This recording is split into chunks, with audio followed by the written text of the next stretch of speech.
नमस्कार विद्यार्थी मित्रांनो, सीईटी बाय ग्लोबल ऑनलाईन चॅनलवरती सर्वांचं स्वागत आहे. आजच्या व्हिडिओमध्ये आपण MBA सीईटी सेकंड अटेम्प्टसाठी काही इम्पॉर्टंट PYQs डिस्कस करणार आहोत. हे टॉपिक्स रिपीट होणारे टॉपिक्स आहेत जे तुम्हाला प्रिपरेशनमध्ये अगदी मदत करणार आहेत.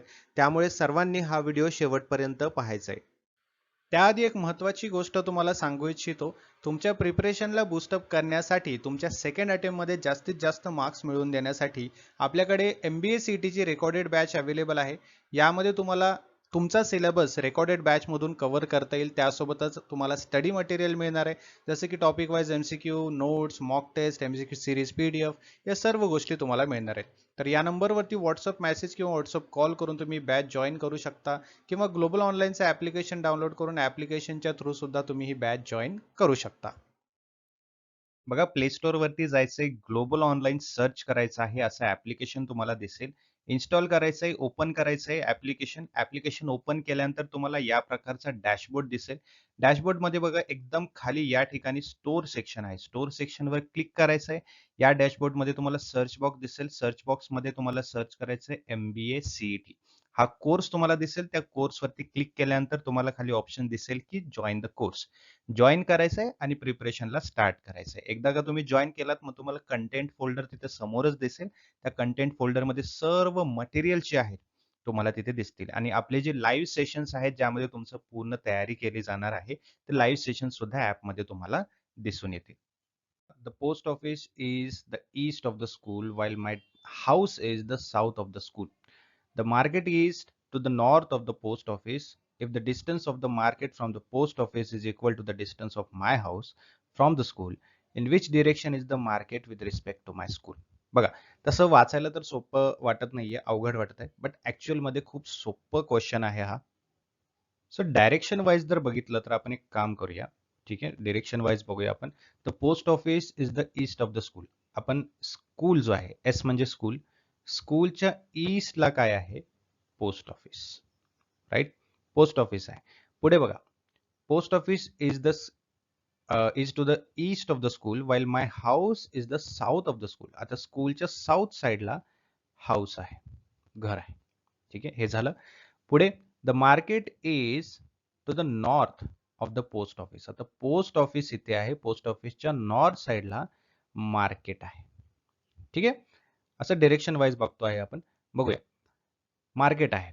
ठीक आहे, the distance of the market from the post office is equal to the distance of my house. म्हणजे जितका हा डिस्टन्स आहे तितकाच स्कूल आणि हाऊसचा सुद्धा असायला पाहिजे, सिमिलर. ठीक आहे, म्हणजे समजा हे 4 किलोमीटर असेल तर हे सुद्धा 4 किलोमीटरच असायला पाहिजे. राईट. पुढे, in which direction the market with the respect to my school. हा सोपा आहे, है ना. स्कूल पासून मार्केट हे विचारले आपल्याला. आता हे नॉर्थ आहे, इथे तर आपण डिरेक्शन बघितलेले आहेत, आपले डिरेक्शन आहेत, है ना. मग ही साइड कुठली डिरेक्शन असणार आहे? ही साइड असणार आहे तुमची नॉर्थ ईस्ट. ऑप्शन आहे का नॉर्थ ईस्ट? आहे. Option B, north east exactly correct answer येणार आहे. सोप्या भाषेत हे आपल्याला उत्तर अशा पद्धतीने करता येऊ शकतं. पुढचा प्रश्न बघा. आता मोठा आकडा आहे थोडासा. ठीक आहे, 40,960, 10,240, 2,560, 640, 240, 10. आता जवळपास बघायला गेला तर पॅटर्न नुसारच समजायला पाहिजे आपल्याला. मोठा आकडा आहे, त्यामध्ये कमी कमी कमी कमी होत गेलेला आहे. ठीक आहे, मग या ठिकाणी मोठे आकडे असतात तेव्हा, म्हणजे ज्यामध्ये स्पेस नाहीये, समजा आता 40, 96, 0 असं असतं तर 3 आकडे आपल्याला सोबत दिलेत, बरोबर आहे. पण इथे एकच आकडा आहे जो मोठा आहे आणि त्यानंतर बाकीचे पुढचे जे आकडे आहेत ते कमी कमी होत गेलेले आहेत. याचा अर्थ काय, इथे कुठे ना कुठेतरी भागाकार झालेला आहे, बरोबर आहे. मग भागाकार जर आपण व्यवस्थित करून बघितलं तर काय आन्सर यायला पाहिजे किंवा काय पॅटर्न यायला पाहिजे, है ना. आता 40,960 है ना, भागिले 4 जर आपण केलं तर किती आन्सर यायला पाहिजे? 4 एक 4, 0 है ना, 4 दोन्ही 8, 1 उरला, 4 चौक 16, 1 किती येतं? 10,240 आहे का? बरोबर आहे, है ना. आता 10,240 ला परत 4 ने भाग दिला तर किती यायला पाहिजे? 4 दोन्ही 8, है ना, उरले किती? 2 उरले, 22. राईट, 4 पंचे 20, उरले किती? 2 उरले, झाले किती? 24. बरोबर आहे.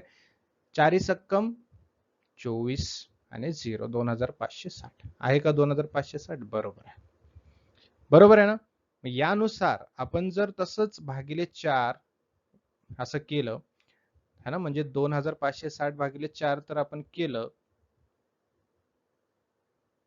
है ना, तर आन्सर किती यायला पाहिजे? 640 यायला पाहिजे. 640 पॅटर्न मध्ये बसतोय.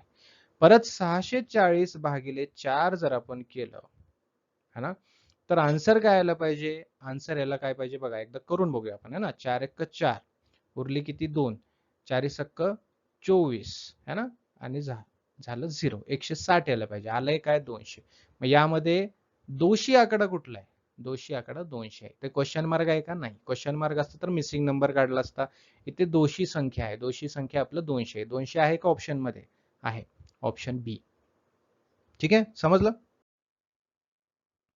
पुढे बघा, 2880 480 92 24 8 4 4 असं दिलेलं आहे. क्वेश्चन मार्क आहे का? नाही. मग हा पण कुठला प्रश्न आहे? हा पण दोषी संख्या ओळखण्याचा प्रश्न आहे. ठीक आहे. आता सेम मागचा जो प्रश्न होता त्याचप्रमाणे इथे पॅटर्न सुद्धा आलेला आहे. कमी कमी होत गेलेली आहे मोठ्या संख्येवरून, राईट. या ठिकाणी पण जर आपण सेम पॅटर्न वापरला तर उत्तर बरोबर येईल का हे आपण बघूया है ना. 2880 है ना भागिले आपण 480 जर केलं तर आपल्याला एक्झॅक्टली संख्या कितीने भागाकार केले हे आपल्याला कळेल है ना. याचा आन्सर येईल 6, राईट. याचा आन्सर काय येईल? 6 येईल. बरोबर. मग आता आपण उतरत्या क्रमाने करत जाऊया. बरोबर आहे. मग 480 ला जर आपण 5 ने भागलं, बरोबर आहे, 480 ला आपण 5 ने भागलं तर 96 आन्सर यायला पाहिजे, राईट. 96 ला आपण 4 ने भागलं तर आन्सर किती यायला पाहिजे? 24 यायला पाहिजे. 24 ला आपण 3 ने भागलं तर आन्सर 8 यायला पाहिजे. बघा आता 2880 480 96 यायला पाहिजे. त्यानंतर 24 आणि 8 बरोबर आलाय. मग इथे 92 दिलेला आहे. इथे किती यायला पाहिजे? 96 यायला पाहिजे. मग क्रम बरोबर येणार आहे. मग त्यानुसार क्रम बरोबर यायला पाहिजे है ना. मग इथे दिले काय? 92 दिले. मग 92 ही कुठली संख्या आहे? 92 ही दोषी संख्या आहे. 92 ही चुकीची संख्या आहे. ठीक आहे. याचा राईट आन्सर आहे ऑप्शन ए 92. पुढचा प्रश्न बघा, अत्यंत सोपा प्रश्न आहे. खूप सोपा प्रश्न आहे. कारण इथे डायरेक्ट रिलेशन दिले आपल्याला, म्हणजे कंटिन्युअस रिलेशन दिले, कुठेच आपल्याला चेंज नाहीये है ना. पहिला आहे तुमचा x है ना इज ग्रेटर दॅन y आणि त्यासोबतच x is equal to y. दुसरा आहे y is greater than z. ठीक आहे. y is greater than z म्हणजे z हा y पेक्षाही x पेक्षाही मोठा आहे. आलं लक्षात? हे लक्षात घ्या. आता कन्क्लुजन बघा, दोन दिलेत. x is less than z म्हणजे x हा z पेक्षा लहान आहे का? बरोबर आहे. बरोबर आहे ना, कारण z हा सगळ्यात मोठा आहे आणि y हा x पेक्षा मोठा आहे का? Yes. x is less than y आहे म्हणजे x हा y पेक्षा लहान आहे, म्हणजेच y हा x पेक्षा मोठा आहे असाच अर्थ होतो ना. मग दुसरं कन्क्लुजन सुद्धा बरोबर आहे. ऑप्शन्स बघा, ओनली 1 आहे का? नाही. ओनली 2 आहे का? नाही. बोथ फॉलो आहे का? येस. नायदर फॉलोज आहे का? नाही. मग ऑप्शन सी इथे एक्झॅक्टली करेक्ट येतो आहे. ठीक आहे. आता पुढचा प्रश्न बघा, हा थोडासा ट्रॅप असू शकतो का? कारण नीट बघा प्रश्न काय विचारलाय. ठीक आहे. असं विचारलंय की m is greater than n. ठीक आहे. म्हणजे पहिला आपण काढूया, m is greater than n. बरोबर आहे.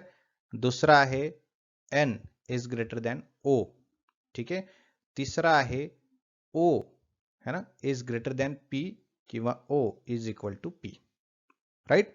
आता नीट बघा प्रश्न काय विचारलाय. देन विच इज इनकरेक्ट म्हणजे काय बरोबर नाही ऑप्शन पैकी हे विचारले. म्हणजे 3 ऑप्शन बरोबर आहेत आणि एक ऑप्शन चुकीचा आहे. तो एक ऑप्शन चुकीचा असलेला आपल्याला शोधायचा. ठीक आहे. आता m is greater than o दिलेला आहे. बघा बरोबर आहे का? m is greater than o बरोबर आहे, कारण m हा n पेक्षा मोठा आहे आणि n हा o पेक्षा मोठा आहे. तर ऑब्व्हियसली m हा o पेक्षा मोठा असणार आहे. बरोबर आहे. n is greater than or equal to p. n जो आहे हा p पेक्षा मोठा किंवा इक्वल टू p असायला पाहिजे. हे सुद्धा बरोबर आहे. आलं लक्षात? सी बघा, o is less than m. ठीक आहे. o is less than m आहे का? पहिल्याच ऑप्शन मध्ये आपण बघितलंय m is greater than o आहे. ठीक आहे. मग o is less than m आहे का? हे सुद्धा बरोबर आहे. ठीक आहे. आणि p is less than n आहे. p जो आहे है ना हा लेस दॅन काय आहे, एन आहे. ठीक आहे, आता बघा याच्यामध्ये डी ऑप्शन एक्झॅक्टली बरोबर आहे, कारण पी हा सगळ्यात शेवटी आहे, एम हा सगळ्यात मोठा. बघा आपण आकृतीच्या वाईज बघितलं तर हा बघा एम, ठीक आहे, हा एन त्याच्यापेक्षा छोटा, हा ओ त्याच्यापेक्षा छोटा आणि पी सगळ्यात छोटा असा आहे. मग आता पी हा एन पेक्षा मोठा आहे का, नाही, पी हा एन पेक्षा छोटा आहे. ठीक आहे, हे एक समजावं म्हणून मी तुम्हाला सांगितले आकृतीनुसार, कारण ग्रेटर दॅन म्हटलं तर मोठाच असणार आहे, बरोबर आहे, तर मोठा म्हणून मी आकृती मोठी काढलेली आहे, फक्त तुम्हाला समजण्यासाठी. आलं लक्षात? सो हे आहेत तुमचे एक्झामिनेशन मधले प्रश्न जे इनइक्वॅलिटीज वरती विचारले गेलेले आहेत. बघा फुकट मार्क आहेत, काही याच्यात अवघड नाहीये. ज्या पद्धतीने आपण सॉल्व्ह केले या सेशन मध्ये त्याच पद्धतीने तुम्ही सॉल्व्ह करा, फुकट मार्क्स तुमचे मिळणार आहेत. आलं लक्षात? एक एक मार्क महत्वाचा आहे, प्रत्येक प्रश्न सोडवण्याचा प्रयत्न करा, कारण निगेटिव्ह मार्किंग याच्यामध्ये अजिबात नाहीये. आलं लक्षात? सो हे तुमच्यासाठी एक मोठा ऍडव्हान्टेज आहे. Pointing to a woman, a girl said, she is the daughter in law of a grandmother of the only son of my father. Okay, काय म्हणते ती की एक गर्ल म्हणते की she is the daughter in law. ठीक आहे, ती जी आहे ती कोण आहे, डॉटर इन लॉ आहे, म्हणजे सून आहे कोणाची, माझ्या ग्रँडमदरची, माझ्या आजीची. ठीक आहे, grandmother of what, only son of my father, म्हणजे माझ्या वडिलांच्या एकुलत्या एक मुलाची है ना, जी आजी आहे तिची ही सून आहे. मग ही कोण आहे, किती सोपं आहे बघा. आता only son of my father, only son of my father म्हणजे एकुलता एक मुलगा आहे, आणि गर्ल सेड म्हटलंय इथे है ना, गर्ल सेड म्हटलंय, बरोबर, म्हणजे तो सन जो आहे तिचा भाऊ असणार आहे. करेक्ट. मग बघा सन आहे है ना, आपण त्याला एस करूया, त्याचे फादर, ठीक आहे, म्हणजे एफ करूया. आता ग्रँड मदर म्हणजे कोण, त्याची आई असणार आहे, फादरची आई असणार आहे है ना, ग्रँड मदर करूया आपण. करेक्ट. आणि ती कोण आहे, डॉटर इन लॉ आहे, म्हणजे त्याची सून आहे. कोण आहे, या ग्रँडमदरची सून आहे है ना, म्हणजे सून आहे म्हणजे या ग्रँडमदरच्याच कुठल्या तरी एका मुलाची ती बायको असणार आहे, बरोबर आहे. मग only son of my father असं म्हटले तर हा तर एक एकुलता एक आहे, आपल्याला कळलंय. मग ग्रँडमदरची सून म्हटलं तर ती कदाचित फादरची बायको असू शकते, वाईफ असू शकते, बरोबर आहे. मग फादरची वाईफ ह्या सनची कोण झाली, ही झाली मदर. मदर आहे का ऑप्शन मध्ये, आहे, ऑप्शन ए. समजलं? सो ए त्याचं पॉसिबल आन्सर असणार आहे. बघा हा आहे तुमचा प्रश्न जो तुमच्या लेटेस्ट एक्झामिनेशन मध्ये विचारला गेला होता. MBA CET एक्झामिनेशन मधला हा प्रश्न आहे. पीस आणि ग्राम अशी जोडी दिलेली आहे आणि दुसऱ्या ठिकाणी पल्सेस आणि क्वेश्चन मार्क दिलेला आहे. ठीक आहे, जर तुम्ही व्यवस्थित बघाल तर पीस आणि ग्राम म्हणजे वटाणा आणि चणे हे दोन्हीही डाळीचे प्रकार आहेत, म्हणजे पल्सेसच आहेत, राईट. पण दुसऱ्या जोडीमध्ये आपल्याला एखादं पल्सचं नाव दिलेलं नाहीये, एक्झॅक्टली मुख्य पल्सच दिलेला आहे. मग क्वेश्चन मार्कच्या ठिकाणी सुद्धा एखाद्या डाळीचं किंवा पल्सचं नाव नसायला पाहिजे, त्या ठिकाणी एक खाण्याचा प्रकारच असला पाहिजे, बरोबर आहे. मग बार्ली म्हटलं तर हे सुद्धा याच्यामध्ये पल्सेस मध्येच आपण मोडू शकतो. त्यानंतर कोकोनट, राईस, पोटॅटो हे सर्व काही खाद्य प्रकार आहेत, बरोबर आहे. हे स्पेसिफिक गोष्टी आहेत, आपल्याला इथे जनरल सांगायचं, कारण पल्सेस म्हटलं तर हे जनरल होतं. बघा स्पेसिफिक आणि जनरल मध्ये फरक असा आहे की स्पेसिफिक हा एखाद्या सामान्य गोष्टीचा एक भाग असतो है ना, एक विशिष्ट गोष्ट जी आहे ते एका सामान्य गोष्टीचा एक भाग असतो, आणि जे सामान्य गोष्ट आहे ते सर्व विशिष्ट गोष्टी मिळून बनलेला एक प्रकार आहे. ठीक आहे, जसे की पल्सेस हे जनरल गोष्ट आहे, याच्यामध्ये स्पेसिफिक ग्राम आहे, पीस आहे, बार्ली आहे, राईट. आणि पीस, ग्राम, बार्ली हे सर्व मिळून काय आहेत, पल्सेस आहेत, करेक्ट. मग जनरल आणि स्पेसिफिक अशी दोन गोष्टी असतात. मग इथे स्पेसिफिक आणि स्पेसिफिकची जोडी लागली तर इथे जनरल आणि जनरलची जोडी लागली पाहिजे. बार्ली स्पेसिफिक आहे, कोकोनट, राईस, पोटॅटो हे सर्व स्पेसिफिक आहेत, आणि बीन्स हे जनरल टर्म आहे, त्यामुळे बीन्स या ठिकाणी करेक्ट आन्सर येतं. पुढचा प्रश्न बघा, फ्लाइंग आणि बर्ड अशी जोडी दिलेली आहे, आणि पुढची जोडी आहे क्रीपिंग आणि क्वेश्चन मार्क. क्वेश्चन मार्कच्या ठिकाणी आपल्याला ऑप्शन्स मध्ये शोधून लिहायचं आहे. आता फ्लाइंग म्हटलं तर ही एक क्रिया आहे, आणि बर्ड म्हटलं तर ते क्रिया करणारी एक गोष्ट आहे, बरोबर आहे. ती क्रिया करणारा एक प्राणी आहे, म्हणजे उडणारा हा कोण आहे, पक्षी आहे. क्रीपिंग म्हणजे काय, सुरकसणे, सुरकसणारा काय असणार आहे, एरोप्लेन असणार आहे, क्रॉल असणार आहे. क्रॉल तर हे एक्झॅक्टली क्रियाच आहे. फ्लावर सुरकसत नाही, ग्राउंड सुद्धा ही कुठल्याही प्रकारची क्रिया नाही किंवा करणारी गोष्ट नाहीये, बरोबर आहे, किंवा प्राणी नाहीये. तर स्नेल म्हणजेच आपलं त्याला काय म्हणतो आपण, शिंपला, बरोबर आहे, किंवा सुकळी, हे काय करतं, हे सुरकसतं. स्नेल क्रीप्स, बरोबर आहे.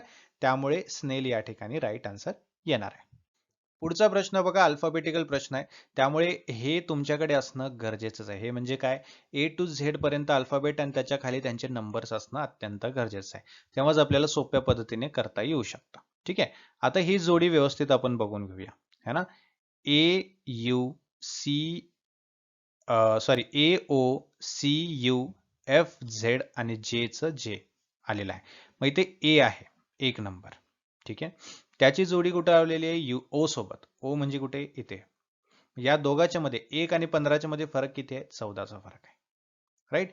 त्याच नंतर सी आणि यू बघा, या ठिकाणी सी आहे आणि या ठिकाणी यू आहे. सी चा नंबर आहे 3, यू चा नंबर आहे 21. 21 मधून तुम्ही 3 मायनस करा, है ना, किती येतं, 18 येतं, राईट. त्यानंतर एफ आणि झेड यांच्यामध्ये 20चा फरक आहे आणि जे आणि जे म्हटलं तर यामध्ये 0चा फरक आहे. मग याच क्रमानुसार आपल्याला पुढचं सुद्धा करायचं, म्हणजे एस यू एक्स बी चं सुद्धा करायचं आहे, है ना. मग एस तुम्ही व्यवस्थितपणे बघून घ्या, एस कुठे आहे, या ठिकाणी, है ना, 19 नंबर. त्याच्या पुढे 14 जर घेतले, जो अल्फाबेट येईल तो तिथे आन्सर असणार आहे, है ना. मग 1 2 3 4 5 6 7 8 9 10 11 12 13 आणि हा तुमचा 14, म्हणजे कुठला आला, जी आला. ठीक आहे, त्याच्या पुढे 18, यू च्या नंतर 18, यू आहे 21 नंबर. 1 2 3 4 5 6 7 8 9 10 11 12 13 14 15 16 17 18, राईट. कुठला आलेला आहे, एम आलेला आहे, हे आला एम. आता ऑप्शन्स मध्ये बघा, जी आणि एम हे एकत्रित आलेलं कुठलं ऑप्शन आहे काय, इथे आहे का, जी आणि के आलंय, हे नाहीये. जी आणि एल आलेलं हे सुद्धा नाहीये. जी आणि एन हे सुद्धा नाहीये. जी एम हे असू शकतं. पुढे पण बघायचं, जी आणि यू हे सुद्धा नाहीये. सो ऑप्शन डी इथे आपल्याला जवळपास मिळालेला आहे. बट तरीही आपण एकदा बघूया, एक्स जो आहे या ठिकाणी त्याच्या पुढे 20 अंक, 1 2 है ना, 3 4 5 6 7 8 9 10 11 12 13 14 15 16 17 18 19 20. ठीक आहे, आर असायला पाहिजे, जी एम आर. आणि बी है ना, तर बी च्या बी तसंच राहिलं, जी एम आर बी आहे का ऑप्शन मध्ये, आहे, ऑप्शन डी. आलं लक्षात. सो असं जर तुम्ही व्यवस्थितपणे आखून घ्याल, हे अल्फाबेट्स आणि नंबर्स जर तुम्ही व्यवस्थितपणे आखून घ्याल, तर तुम्हाला सोप्या पद्धतीमध्ये असे प्रश्न सोडवता येऊ शकतात. ठीक आहे, आता पुढचे प्रश्न बघूया. पुढचा प्रश्न बघा, आता या ठिकाणी 2 जोड्या दिलेल्या नाहीयेत, आपल्याला क्रमानुसार लावायचंय. ठीक आहे, जसं की हॅमॅटन, चिनूक, फोन, है ना. तर याच प्रकारे पुढचा सुद्धा असणार आहे, म्हणजे यांच्या तिघांशीही जुळणारा असलेला संबंध आपल्याला दाखवायचा ऑप्शन्स मधून. ठीक आहे, मग तो विंड आहे का, की बर्ड्स आहे, फिशेस आहे, इन्सेक्ट आहे, फ्लाय आहे, म्हणजे हे 3 प्रकार कशाचे आहेत, तर हे आहेत तुमचे विंड्स, हवा किंवा वारा यांचे प्रकार आहेत हे. त्यामुळे विंड्स या ठिकाणी करेक्ट आहे. बघा पुढचा न्यूमरिकल आहे, 9 आणि 8 ची जोडी आहे, तसंच 16 आणि क्वेश्चन मार्क दिलेला आहे. मग 9 - 1 केलं तर 8 येतं, मग तसंच 16 - 1 केलं तर 15 यायला पाहिजे, बट 15 ऑप्शन्स मध्ये नाहीये. सो त्यामुळे नक्कीच हे पॅटर्न, असा जो पॅटर्न आहे तो तर नसणार आहे, राईट. मग एक्झॅक्टली पॅटर्न कसं आहे, तर या ठिकाणी काय केलेलं आहे बघा, 9 जो आहे तो कशाचा वर्ग आहे, 3 चा वर्ग आहे, बरोबर आहे. मग इथे 3 - 1 म्हणजेच n-1 है ना, आणि त्याचा काय केलेला इथे घन केलेला आहे, बरोबर आहे. मग तसं केलं तर काय होतं, 2 येतं, बरोबर आहे. म्हणजे 2 गुणिले 2 गुणिले 2 केलं तर किती होतं, बेदोनी 4 4 दोन्ही 8, बरोबर आहे, 8 येतं इथे. तसंच 16चं केलेलं आहे. 16 कशाचा आहे, 4चा आहे. मग 4 - 1 बरोबर आहे, त्याचा घन, म्हणजेच 4 - 1 केलं तर 3 है ना, 3 गुणिले 3 गुणिले 3 केलं तर किती होतं, 27 येतं. 27 आहे ऑप्शन मध्ये, आहे ऑप्शन सी. ठीक आहे, अशा प्रकारे. आता पुढचा प्रश्न बघा, हा सुद्धा तुमचा 2024च्या एक्झामिनेशन मधला प्रश्न आहे. स्टेटमेंट काय दिले, ए इज ग्रेटर दॅन बी. म्हणजे ए हा बी पेक्षा मोठा आहे आणि बी आणि सी हे इक्वल आहेत, राईट. आणि C is less than D आहे, बरोबर आहे. म्हणजे बी सुद्धा लेस दॅन डी असायला पाहिजे, बरोबर आहे. मग यामध्ये दोन कन्क्लुजन दिलेत. या कन्क्लुजन पैकी कुठलं कन्क्लुजन बरोबर आहे हे आपल्याला ऑप्शन्स मध्ये दिलंय, तसं ओळखायचं आपल्याला. आता ए इज ग्रेटर दॅन डी आहे का? आता ए आणि डी चा डायरेक्ट संबंध आहे का? नाही, राईट. कारण इथे चिन्ह आपल्याला बदलताना दिसतोय, त्यामुळे ए आणि डी चं डायरेक्ट आपल्याला रिलेशन बघता येत नाही. त्यामुळे स्टेटमेंट 1 जो आहे तिथपर्यंत आपण डायरेक्टली पोहोचू शकत नाही. Can not be determined. B काय म्हणतोय किंवा सेकंड कन्क्लुजन काय म्हणतोय? बी इज है ना लेस दॅन डी. मग हे बरोबर आहे, कारण बी आणि सी हे इक्वल आहेत आणि पुढच्या स्टेटमेंट मध्ये सांगितलंय की C is less than D आहे, है ना. मग C is less than D आहे तर B is less than D असायला पाहिजे. का? कारण बी आणि सी हे सिमिलर आहेत. आलं लक्षात? त्यामुळे आपलं ऑप्शन बी ओनली टू फॉलोज म्हणजे फक्त कन्क्लुजन 2 जे आहे हे बरोबर येत आहे असा त्याचा अर्थ होतो. आलं लक्षात? बघा हे प्रश्न तुमच्या एक्झामिनेशन मधला आहे आणि कसा पॅटर्न आहे, कशा पद्धतीने विचारलं हे समजून घेण्याचा प्रयत्न करा. कारण 70-80% जे प्रश्न आहेत ते रिपीट होत असतात एक्झामिनेशन मध्ये. त्यामुळे याचा तुम्हाला खूप मोठा फायदा होणार आहे. अशाच पद्धतीने सॉल्व्ह करायचं आहे आणि अशाच पद्धतीने तुम्हाला एक्झामिनेशन मध्ये मार्क्स मिळणार आहेत. आलं लक्षात? पुढचा प्रश्न बघा. 1, 3, 10, 21, 64, 129, 356, 777 दिले. बरोबर आहे. याच्यामध्ये क्वेश्चन मार्क आहे का? नाही. मग क्वेश्चन मार्क नाही म्हणजे याचा अर्थ काय? ते आपल्याला दोषी आकडा शोधायचा आहे, है ना. दोषी आकडा म्हणजे जो आकडा या पॅटर्न नुसार चालत असताना पॅटर्न मध्ये तो बसत नाहीये, असा आकडा आपल्याला शोधायचा आहे, बरोबर आहे. आता या ठिकाणी पॅटर्न कसं दिलंय बघा. 1 नंतर 3 आहे, है ना. 1 गुणिले 2 केलं तर 2 येतं, मग त्यामध्ये प्लस 1 केलं तर 3 येतं, बरोबर आहे. आता 1 गुणिले 2 केलं प्लस 1 केलं तर 3 आन्सर येतं. मग 3 गुणिले 2 केलं प्लस 1 केलं तर आन्सर किती यायला पाहिजे? 7 यायला पाहिजे. पण आलंय काय? 10 आलंय, बरोबर आहे. मग 3 गुणिले 3 केलं प्लस 1 केलं तर आन्सर येतो 10. ठीक आहे. आता याच्यानंतर काय आहे? 10 आहे. 10 गुणिले 2 प्लस 1 केलं तर 21 येतं. समजलं? मग 2, 3, 2 आणि परत इथे आपण 3 केलं म्हणजे 21 गुणिले 3 प्लस 1 केलं तर आन्सर किती यायला पाहिजे? 64. कळालं? पॅटर्न कसा आहे? गुणिले 2 प्लस 1 गुणिले 3 प्लस 1 गुणिले 2 प्लस 1 गुणिले 3 प्लस 1 असा हा पॅटर्न आहे. मग या पॅटर्न नुसारच आता आपण पुढे जाऊया. ठीक आहे. अगोदर मला हे व्यवस्थितपणे खोडून घेऊ द्या, आपल्याला स्पेस पाहिजे थोडासा. आता गुणिले 3 झालेला आहे. तर 64 गुणिले 2 प्लस 1 जर आपण केलं, बेदोनी 4 बेसक 12 है ना. सॉरी, बेचोक 8 आणि बेसक 12 यानुसार आपल्याला 129 आन्सर यायला पाहिजे. आलेला आहे. आता 129 गुणिले 3 प्लस 1 केलं तर आन्सर यायला पाहिजे 388, बरोबर आहे. 388 यायला पाहिजे. इथे काय आहे? 356. मग या ठिकाणी आकडा जो आहे चुकीचा तो आहे 356, कारण इथे 388 यायला पाहिजे, बरोबर आहे ना. 388 आलं आणि समजा 388 गुणिले 2 प्लस 1 जरी तुम्ही केलं तर आन्सर 777 बरोबर येतं, है ना. बघा तुम्ही कॅल्क्युलेट करून बघा आन्सर बरोबर येतं का, है ना. त्यानुसारच आपल्याला करायचं. 388 गुणिले 2 प्लस 1 केलं तर 300 आपलं 777 हे बरोबर जुळत आहे. पण 356 जुळत आहे का? नाही जुळत आहे. त्यामुळे आपला राईट आन्सर आहे ऑप्शन डी, जो की दोषी आकडा आहे. दोषी आकडा म्हणजे चुकीचा आकडा आहे जो की पॅटर्न मध्ये बसत नाहीये. समजलं? क्वेश्चन मार्क आला तर मिसिंग नंबर, क्वेश्चन मार्क नसेल तर दोषी नंबर. बघा हा प्रश्न काय बोलतोय की in a family there are 6 members. किती? 6 मेंबर आहेत फॅमिलीमध्ये. कोण कोण आहेत? ए बी सी डी आणि ई आणि एफ अशी 6 मेंबर आहेत. मग या फॅमिली मधल्या पूर्ण मेंबर्सची माहिती आता आपल्याला दिलेली आहे आणि त्या माहितीच्या आधारे आपल्याला काही प्रश्न विचारले जातील जे की ए टू सी पर्यंत असणार आहेत. ठीक आहे. मग आपल्याला ते सॉल्व्ह करायचे. बघा काय म्हणते इन्फॉर्मेशन की A and B are married couples. ठीक आहे. ए आणि बी काय आहेत? हे मॅरिड कपल्स आहेत.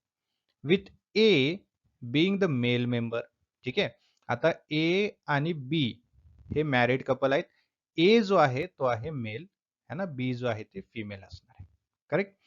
D is the only son of C. D जो आहे तो सी चा सन आहे. Who is as brother. ठीक आहे. म्हणजे ए चा ब्रदर आहे कोण? सी आणि सी चा मुलगा डी असं इथे असणार आहे. करेक्ट? सी चा मुलगा डी. सी कोण आहे? ब्रदर आहे. राइट? ए चा ब्रदर आहे. बी कोण आहे? वाईफ आहे. ठीक आहे? E is the sister of D. आता ई जी आहे ती डी ची सिस्टर आहे. ठीक आहे? ई आहे, सॉरी डी लिहिलं चुकून. ई ही कोण आहे? ही आहे सिस्टर. ठीक आहे? E is the sister of D. B is the daughter in law of F. F G आहे, एफ ची बी ही जी आहे ही डॉटर इन लॉ आहे. म्हणजे इथे काय असायला पाहिजे? इथे एफ असायला पाहिजे. करेक्ट? इथे एफ असायला पाहिजे. एफ ची डॉटर इन लॉ असणार आहे. हुज हजबंड इज डिसीज, म्हणजे तिचा हजबंड वारलेला आहे. म्हणजे ही कोण आहे? वाईफ आहे. ही फिमेल आहे. बरोबर आहे? ही फिमेल आहे. करेक्ट? आणि याची बी जी आहे ती डॉटर इन लॉ आहे. म्हणजे ए तिचा मुलगा आहे आणि सी सुद्धा तिचा मुलगा आहे. बरोबर आहे? आता या इन्फॉर्मेशन, या पूर्ण आता जो चार्ट आपण काढला याच्यानुसार आता आपल्याला क्वेश्चन्स सॉल्व्ह करायचे आहेत. ए टू सी पर्यंत. ए काय म्हणतोय? What is the C's relation to B? C जो आहे, सी चा आणि बी चं रिलेशन काय आहे? बघा, सी आणि ए हे भाऊ आहेत आणि ए ची बायको आहे बी, है ना? मग ही सी ची वहिनी झाली. बरोबर आहे? मग सी ची बी कोण आहे? सी जो आहे तो बी चा कोण आहे? तो आहे ब्रदर इन लॉ. है ना? आपल्याला सी चं रिलेशन विचारलं ना, त्यामुळे आपण तसंच सांगणार की सी चं रिलेशन बी सोबत काय, तर सी हा तिचा ब्रदर इन लॉ लागतो. ठीक आहे? पुढचा प्रश्न काय म्हणतोय बघा, चार्ट मी अगोदरच इथे लिहिलेला आहे. What is F relation to A? ठीक आहे? एफ चं रिलेशन ए सोबत काय आहे? ठीक आहे? एफ चं रिलेशन ए सोबत काय आहे? ऑब्व्हियसली सोपं आहे, है ना? मदर आहे, ती आई आहे त्याची. कारण बी जी आहे, बी ही ए ची वाईफ आहे. बरोबर आहे? मग बी ही ए ची वाईफ म्हणजे ए तिचा हसबंड आणि ही तिची सासू असल्यामुळे ए ची ही एफ कोण लागते? आई लागते. ठीक आहे? पुढचा प्रश्न बघा. What is relation to C? ईचं रिलेशन सी सोबत काय आहे? आता डी कोण आहे? ईचा हा भाऊ आहे, है ना? हे दोघं भाऊ बहीण आहेत. डी आणि ई हे दोघं भाऊ बहीण आहेत. आणि सी कोण आहे? हे सी चे मुलं आहेत. बरोबर आहे? मग सी कोण लागणार? ईचा. ईचा जसं डी चा लागलाय तसं ईचा लागणार आहे. कोण? डॉटर. म्हणजे ई ही सी चे डॉटर लागणार आहे. है ना? सी हा त्यांचा वडील आहे. बरोबर आहे? अगदी सोपं आहे. बघा व्यवस्थितपणे तुम्हाला इन्फॉर्मेशन समजली, की प्रश्न कितीही विचारू द्या, मग ते तुम्हाला एकदम सोपेच जाणार आहेत. एकदा चार्ट आपण असा काढला, की या चार्ट प्रमाणे जेव्हा आपण प्रश्न सोडू तेव्हा आपल्याला ते खूप सोप्या पद्धतीमध्ये समजणार आहे. राइट? सो या पद्धतीचे जर तुम्ही टेक्निक वापरली, तर तुम्हाला ब्लड रिलेशन क्वेशनमध्ये डोळे झाकून मार्क्स मिळणार म्हणजे मिळणारच. ठीक आहे? सो हे टेक्निक जे आहेत वापरलेले आहेत ते आपण यूज करायचे आहेत एक्झामिनेशन मध्ये आपल्याला मार्क्स मिळणार.